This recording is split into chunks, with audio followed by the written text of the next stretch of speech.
সারা বছর এই মুরিদরা আমাদের খাওয়ায়। এই মুরিদদেরকে খাওয়াবার জন্য সরকারের পয়সা লাগবে?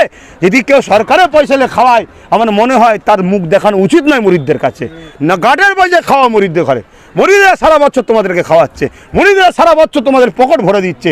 এই তো হাত বেরিয়ে টাকা দিচ্ছে, দেখো হাত বেরিয়ে টাকা দিচ্ছে। তো এই মুরিদকে খাওয়াবার জন্য সরকারকে ভিক্ষা চাইতে হয়? সরকার দেবে তারপরে খাওয়াবো?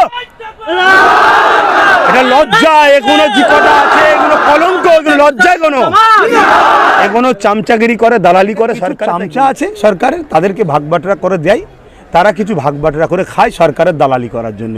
ইসাল সাহেবে কোনো টাকা দেওয়া হয় না। এবারে সরকার কিছু করেছে কিনা যদি বলেন, ওই রাস্তার ওপরে যে তারপলগুলো করে দিয়েছে রাস্তার ওপরে, রাস্তায় কিছু লাইট দেবে। রাস্তা তো সরকারের, মানে সরকার বলতে এই সরকার না, দেশের। বা দেশের রাস্তার ওপরে যদি লাইট লাগার ওপরে কিছু করে, সেখানে আমার বাধা দিবার কিছু নেই, আর করার জন্য আমার বাহবা দিবারও কিছু নেই। কেন এত বছর ধরে আমাদের হয়ে আসছে, নিজেরাই লাইট লাগাই, আমরা করি। এই যে আজকে 3 দিন মিলে প্রায় 1.5 থেকে 2 লক্ষ পানির বোতল শুধু মানুষকে দিয়েছে, আর শুধু আমার দরবারে কথা বলি। এভাবে কম বেশি প্রত্যেকটা দরবার থেকে দেওয়া হচ্ছে।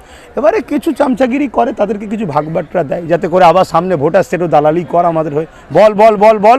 আর অথচ সরকার ওয়াকফ চুরি করে খাচ্ছে। তৃতীয় দিন জলসার যেভাবে মানুষের ভিড় নলছিটি মাঠে, কি বলবেন, কি বার্তা?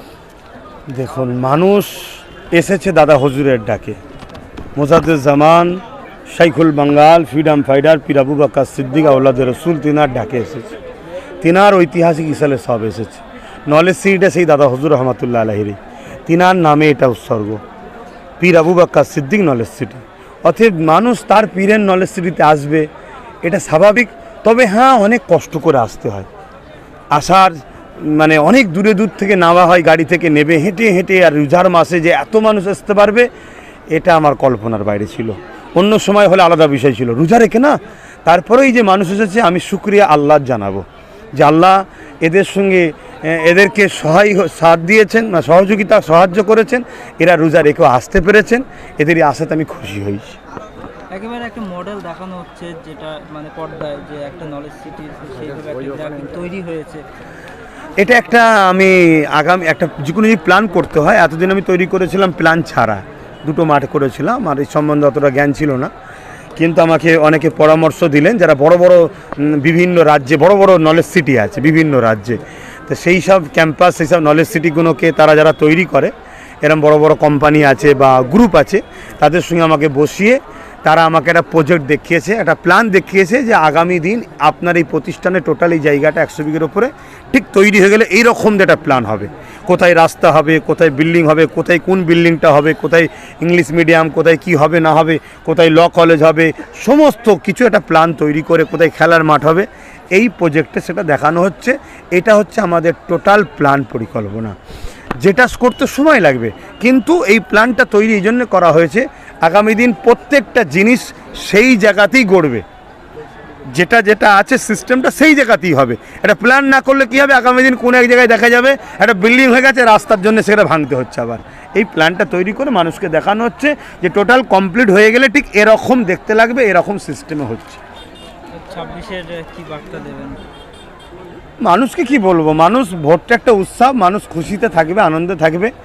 যারা সন্ত্রাস, তাদেরকে প্রশাসনকে বলবো সন্ত্রাস যেন বন্ধ হয়, কড়া হাতে নির্বাচন কমিশনার দেখবে, এটা আশা রাখবো। কেন রাজনীতি দেশ ওর দেশবাসীকে নিরাপত্তা রাখার জন্য, এটাকে মানুষের জীবনকে নিয়ে যেন এই উৎসবটা না হয়, এটা খেয়াল রাখা দরকার।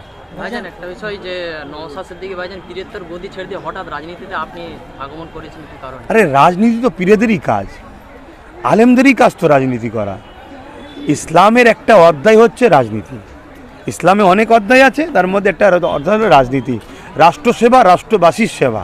রাজনীতি ধর্ম হলো এটা, রাষ্ট্রসেবা, রাষ্ট্রবাসীর সেবা। সেবা তো মহৎ কাজ, অতএব সেই সেবা করার জন্য যদি কেউ নাবে, সেটা তো খারাপ নয়, ভালো তো জিনিস। এবারে একটা মানুষ 10টা কাজকে করতে গেলে হয়তো একভাবে পেরে উঠতে পারবে না, পাট পাট ভাগ লিয়া হয়েছে। কেউ এই দিকটা দেখছে, কেউ ওই দিকটা দেখছে, কেউ এই দিকটা দেখছে। কিন্তু কেউ যদি মনে করে আমি সবটা করতে পারবো, সে করতেই পারে। কি বলবেন, পশ্চিমবাংলায় একাধিক মানুষের ভোটার লিস্টে নাম বাদ যাচ্ছে, কি বলবেন? এটা দুঃখজনক, এটা অন্যায়। এটা নির্বাচন কমিশনারকে দিয়ে কেন্দ্র সরকার বাংলায় আসার জন্য একটা পরিকল্পনা করছে। জোর জবরদস্তি মানুষের নামকে কেটে দেওয়া হয়েছে, বা কি বলে ওই বিচারাধীন করে রাখা হয়েছে, যাতে করে তারা ভোট দিতে না পারে। এদেরকে নাগরিকত্ব হরণ করা হচ্ছে না, ভোট থেকে দূরে রাখা হচ্ছে। দেখা যাবে ভোট মিটে যাওয়ার পরে এদের নাম তুলে দিচ্ছে, অর্থাৎ তখন বেরিয়ে চলে এসছে। আর বিশেষ করে মুসলমানদের টার্গেট করেছে, 20,000 25,000 করে একটা বিধানসভায় মুসলমানের নাম বাদ চলে যায়। বেছে বেছে 60-70টা বিধানসভা এমন টার্গেট করেছে যেখানে বিজেপি বিগত বিধানসভাতে 5-10 হাজার করে ভোট কম ছিল। এটা টার্গেট, তো এটা ক্ষমতার অপব্যয় করছিরা। আর এই ক্ষমতা অপব্যয়কে করতে দিচ্ছে আমার রাজ্য সরকার। যদি রাজ্য সরকার প্রথম থেকেই কেরলের সরকারের মতো, তামিলনাড়ু সরকারের মতো কেস করে দিত, তাহলে আজ কেস আর হতো না, তাহলে সে ঝামেলাই থাকতো না। মানুষ বিশ্বাস করেছিল মুসলমান রাজ্য সরকারের ওপরে, মুসলমানকে জন্য আজকে এই বাদ গেছে। রাজ্য সরকার কি করছে? এখন নতুন করে কলকাতায় বসে ধর্নায় বসেছে। উনি কিছু হলেই ধর্নায় বসে যায় কেন? কেস করতে হবে তো, লড়াই করতে হবে তো। প্রথমে যদি সুপ্রিম কোর্টে কেস করে দিত সমস্যা মিটিয়ে যেত তো। আজকে এত মানুষকে হ্যারেস হতো না, এত চিন্তাই হতো না। এখন তো ভাবতে হবে মানুষকে। ভাইজান কোথাও কি মনে করছেন যে 26-এ শুধু নওশাদকে হারানোর জন্য একটা বহুত বড় প্ল্যান চলছে? হ্যাঁ, চেষ্টা করবে তো, কারণ নওশাদ একটা এমএলএর যে কি ক্ষমতা, একটা এমএলএ যে কি পায়, একটা এমএলএ আর নাগরিকের কি সম্পর্ক, এতদিন ছিল কি নেতা মানে সে মালিক, বাকি সব কর্মচারী। কিন্তু নওশাদ বুঝিয়ে দিয়েছে নেতা মালিক নয়, মালিক হলো ভোটাররা। মালিক ভোটার, ভোটার যাকে চাইবে সে মালিক হবে, তাকে সে নেতা হবে। তো সেইটা যখন বুঝিয়ে দিয়েছে অনেকের রাগ হচ্ছে। আর যারা সৎ মনের মানুষ কিন্তু ওই একটাই পোস্ট, বাকি ল্যাম্প পোস্ট, কথা বলতে পারে না, তার ভেতরে ভেতরে নওশাদকে ভালোবাসে। কিন্তু অনেকে চাইছে ওকে হারাবার চেষ্টা করছে। কিন্তু আমি দিনের শেষে আমি একজন ইমানদার, আমি মনে করি ফাইসাল্লাহ জমিনে হয় না, ফাইসাল্লাহ আসমানে হয়। 26-এ নওশাদ সিদ্দিকীকে জেতানোর জন্য আপনি কি ঝাঁপিয়ে পড়বেন আবার ফায়ার হয়ে? যতটুকু যা করার অবশ্যই করব। ঝাঁপিয়ে পড়তে বলে ওই দিকে জালিমদের মতো কারো ঘাড়ে উঠে পড়বো নাকি, মারধর করবো নাকি, ওটা তো করা সম্ভব নয়। কিন্তু যেটুকু যা করার মানুষকে বোঝাচ্ছি, বুঝছে, মানুষ তৈরি আছে। কিন্তু কথা হচ্ছে সাধারণ মানুষ তো বোম বন্দুকের সামনে দাঁড়াতে পারছে না, এটা একটা বড় বিষয়। যাতে করে এই বোম বন্দুক থেকে বাংলা নিরাপদে থাকে, এটা নির্বাচন কমিশনারের দেখা উচিত। এবং নির্বাচন কমিশনার ঠিকভাবে দেখবে কি না দেখবে সেটাও আবার আইনের আওতায়, মানে সংবিধানকে মান্যতা রেখে আন্দোলন করতে হবে। ভাইজান একটা জিনিস, ইসলামের সভাবলে সরকারি টাকা পয়সা পাওয়া যায়, সেটা কি আপনি পেয়েছেন? না, এটা বাজে কথা। এটা কিছু চামচা আছে সরকারের, তাদেরকে ভাগবাটরা করে দেয়, তারা কিছু ভাগবাটরা করে খায় সরকারের দালালি করার জন্য। ইসাল সাহেবে কোনো টাকা দেওয়া হয় না। এবারে সরকার কিছু করেছে কিনা যদি বলেন, ওই রাস্তার ওপরে যে তারপলগুলো করে দিয়েছে, রাস্তার ওপরে রাস্তায় কিছু লাইট দেবে। রাস্তা তো সরকারের, মানে সরকার বলতে এই সরকার না, দেশের। বা দেশের রাস্তার ওপরে যদি লাইট লাগার ওপরে কিছু করে, সেখানে আমার বাধা দিবার কিছু নেই, আর করার জন্য আমার বাহবা দিবারও কিছু নেই। কেন এত বছর ধরে আমাদের হয়ে আসছে, নিজেরাই লাইট লাগাই, নিজেরাই সব কিছু করি, এইটুকু বলতে পারেন তারা করেছে। তাও সেটা কি শুধুমাত্র সংখ্যালঘু মুসলমানদের ভোটটা লিবার জন্যে। এতেই হয়তো অনেক মুসলমান খুশি হয়ে যাবে, এই রে আমার মাথার উপর চট দিচ্ছে রে, এইটা আলো জ্বলছে রে। যত খাওয়ান দাওয়ান এখানে, এই যে আজকে দেখলেন 3 দিন ধরে লক্ষের কাছাকাছি মানুষ খাচ্ছে, এটা আমার দাদা হুজুরের মুরিদরা খাওয়াচ্ছে। আমিও মুরিদ দাদা হুজুর, এতে আমারও হক আছে। মুরিদরা খাচ্ছে, আমার দরবারেও যা হচ্ছে, যত ইফতার হয়, এটা বলা ঠিক নয়।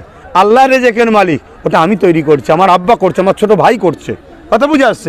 এগুলো আমরা করি। এই যে আজকে 3 দিন মিলে প্রায় 1.5 থেকে 2 লক্ষ পানির বোতল শুধু মানুষকে দিয়েছে, আর শুধু আমার দরবারের কথা বলছি। এভাবে কম বেশি প্রত্যেকটা দরবার থেকে দেওয়া হচ্ছে।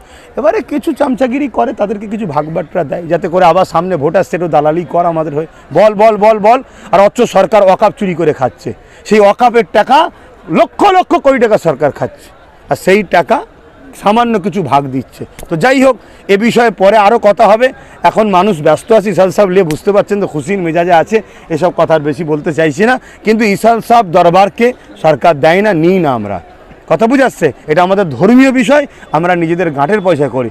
সারা বছর এই মুরিদরা আমাদের খাওয়ায়, এই মুরিদদেরকে খাওয়াবার জন্য সরকারের পয়সা লাগবে?